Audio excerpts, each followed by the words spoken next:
Hello everyone, ఈ టిప్స్తో మీ పనులని చాలా సింపుల్గా చేసుకోవచ్చండి. మనము మార్కెట్ నుంచి ఇలా తేనె గట్ట కొనుక్కుంటూ ఉంటాం కదా. సో ఈ తేనె అనేది స్వచ్ఛమైనదా లేదా కల్తీ తేనె అని తెలుసుకోవాలి అంటే ఈ టిప్ ఒకసారి ట్రై చేసి చూడండి. ఫస్ట్ మనం మార్కెట్ నుంచి తేనె తెచ్చుకుంటూ ఉంటాం కదండి. ఇది స్వచ్ఛమైన తేనె లేదా కల్తీ తేనె అనేది ఇలా తెలుసుకోవచ్చు. ఫస్ట్ ఇలా ఒక అగ్గిపుల్లను తీసుకొని ఆ అగ్గిపుల్లను ఇలా తేనెలో ఇలా ముంచుకోవాలండి. ఇలా ముంచుకున్న తర్వాత కనుక మీరు ఈ విధంగా అగ్గిపుల్లను కనుక వెలిగించారనుకోండి, మనకి ఎప్పుడైతే అగ్గి వస్తూ అంటే పెద్ద మంట వస్తూ ఇలా వెలుగుతుందో సో ఇదైతే మాత్రం కల్తీ తేనె కాదు, స్వచ్ఛమైన తేనె అని మనము గుర్తుపట్టొచ్చు.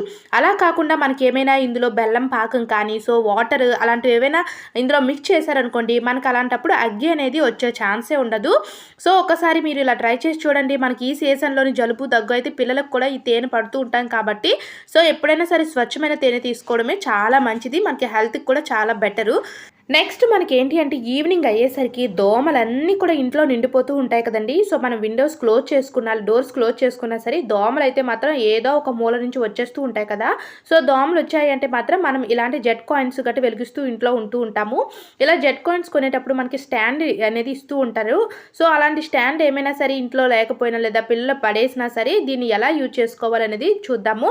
ఇక్కడ చూసారు కదా, మనం బట్టలు ఆరబెట్టుకునేటప్పుడు క్లిప్స్ ఉంటాయి కదండి. నేను ఇక్కడ ఒక స్టీల్ క్లిప్ని అయితే తీసుకున్నాను.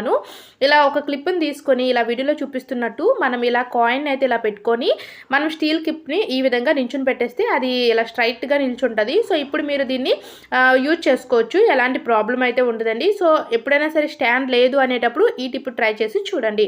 కిచెన్ రూమ్లోని మనం ఏంటి అంటే సరుకులు ఏమైనా అయిపోయాయి అనుకోండి, కందిపప్పు కానీ సో మినప్పప్పు, శనగపప్పు, గోధుమ పిండి, గోధుమ రవ్వ, సో ఏదైనా అయిపోయింది అంటే మాత్రం మనం ఒక్కొక్కసారి మర్చిపోతూ ఉంటాము. షాపుకి వెళ్ళి రిటర్న్ వచ్చిన తర్వాత మనకి గుర్తొస్తూ ఉంటాయండి. సో అలాంటప్పుడు మీరు ఏది అయిపోయినా సరే మర్చిపోకుండా ఉండాలి అంటే ఈ విధంగా కిచెన్ రూమ్లోని ఒక పెన్ను పేపర్ అయితే తప్పకుండా పెట్టుకోవాలి. నేనైతే మ్యాక్సిమం ఇలానే పెడతానండి. సో ఏదైనా సరుకులు మన ఇంట్లో అయిపోయాయి అనుకోండి, షుగర్ కానీ సాల్ట్ కానీ సో ఏది అయిపోయినా సరే వెంటనే మనం ఈ విధంగా ఈ పెన్నతోటి ఇలా పేపర్ పెన్ రాసి పెట్టుకున్నాం అనుకోండి, మనము మార్కెట్కి కానీ షాపుకి కానీ వెళ్ళేటప్పుడు చక్కగా ఈ పేపర్లో ఉన్నవన్నీ కూడా మనము చూసుకోవచ్చు. సో సోప్స్ అయిపోయాయి, షుగర్ అయిపోయింది, ఇవి తీసుకోవాలి అని మనకి గుర్తుంటుంది. అందుకోసం ఒక డబల్ టేప్ ఒక ప్లాస్టర్ తీసుకొని చక్కగా ఇలాగా మనకి కిచెన్ రూమ్లో విండోస్ ఉంటూ ఉంటాయి కదా, ఆ విండోకి కానీ లేదా ఏదైనా కబోర్డ్కి కానీ ఈ విధంగా పేపర్ పెట్టేశారనుకోండి, చక్కగా ఏదైపోయినా సరే వెంటనే నోట్ చేసుకోవచ్చు. మన ఇంట్లో ఇలాంటి చిన్న చిన్న పీలర్స్ అయితే ఉంటూ ఉంటాయండి. మనకి పీలర్ ఏంటి అంటే తురుముకోవడానికి అల్లం కానీ క్యారెట్ కానీ సో అల్లము ఏదైనా టీ పెట్టేటప్పుడు మనకి ఇలాంటి చిన్న చిన్నవి చాలా బాగా యూస్ అవుతాయి. సో ఇవి మనం రెగ్యులర్గా వాడుతూ ఉంటాం కదా, కానీ ఇవి ఏంటి అంటే మురికి పట్టేసి ఉంటాయండి. చూసారు కదా, ఈ యొక్క ఎడ్జెస్లోని కానీ ఆ కార్నర్స్లోని కానీ చాలా ఎక్కువ మురుకుంటుంది. సో దీన్ని మనము నీట్గా క్లీన్ చేసుకోవాలి, లేకపోతే దీన్నే మనం మాటికి యూజ్ చేస్తూ ఉంటాం కాబట్టి ఇంకా హెల్త్ ఇష్యూస్ వచ్చే ఛాన్సెస్ ఉంటాయి. సో ఫస్ట్ ఇలా కొంచెం హాట్ వాటర్ తీసుకొని ఆ వేడి నీళ్ళలో ఈ పీలర్ను వేసేసి ఒక 10 మినిట్స్ పాటు అలానే ఉంచండి.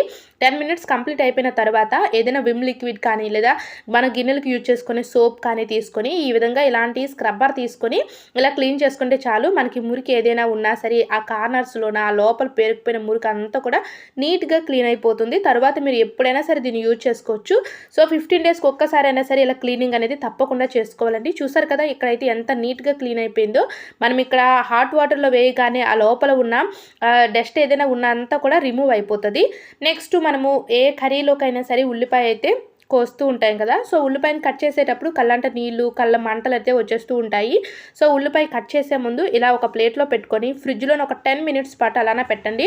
10 మినిట్స్ పెట్టిన తర్వాత కనుక మీరు బయటకు తీసేసి కట్ చేశారనుకోండి, మీకు కళ్ళ నుంచి నీళ్ళు రావడం కానీ కళ్ళు మంటలు పెట్టడం ఇలాంటివి ఏవి కూడా ఉండవు. సో ట్రై చేసి చూడండి, ఎలా ఉంది అనేది కామెంట్ సెక్షన్లో నాకు కామెంట్ చేయండి. ఈ వింటర్ సీజన్లోని ఏంటి అంటే మనం బట్టలు ఉతికి ఆరబెట్టినా సరే అవి అంత త్వరగా అయితే డ్రై అవ్వండి. సో అవి ఏంటి అంటే తడిగా ఉంటాయి. అదే తడితో మనం ఇంట్లో పెట్టేస్తే మాత్రం ముక్కుపోయిన స్మెల్ వస్తూ బ్యాడ్ స్మెల్ వస్తూ ఉంటాయి కదా. సో మనకి బట్టలు చాలా త్వరగా ఆరిపోవాలి అంటే మాత్రం ఈ టిప్ ఒక్కసారి ట్రై చేయండి. ఇంట్లో ఇలా వాటర్ బాటిల్స్ డ్రింక్ బాటిల్స్ గట్టు ఉంటూ ఉంటాయి కదా. సో వీటిని మనం ఊరికే బయట పడేయకుండా వీటిని ఇలా రీయూజ్ చేసుకోవచ్చు. ఇలా వీడియోలో చూపిస్తున్నట్టు బాటిల్ పై భాగాన్ని ఇలా కట్ చేసుకోవాలండి. మనకి పై భాగాన్ని కట్ చేయడం వల్లే ఇదే మనకి యూజ్ అవుతుంది. ఇప్పుడు మనం బట్టలు ఉతికేసి మేడ పైన కానీ లేదా వైర్ల పైన గట్టా ఇలా ఆరబెట్టుకుంటూ ఉంటాం కదా.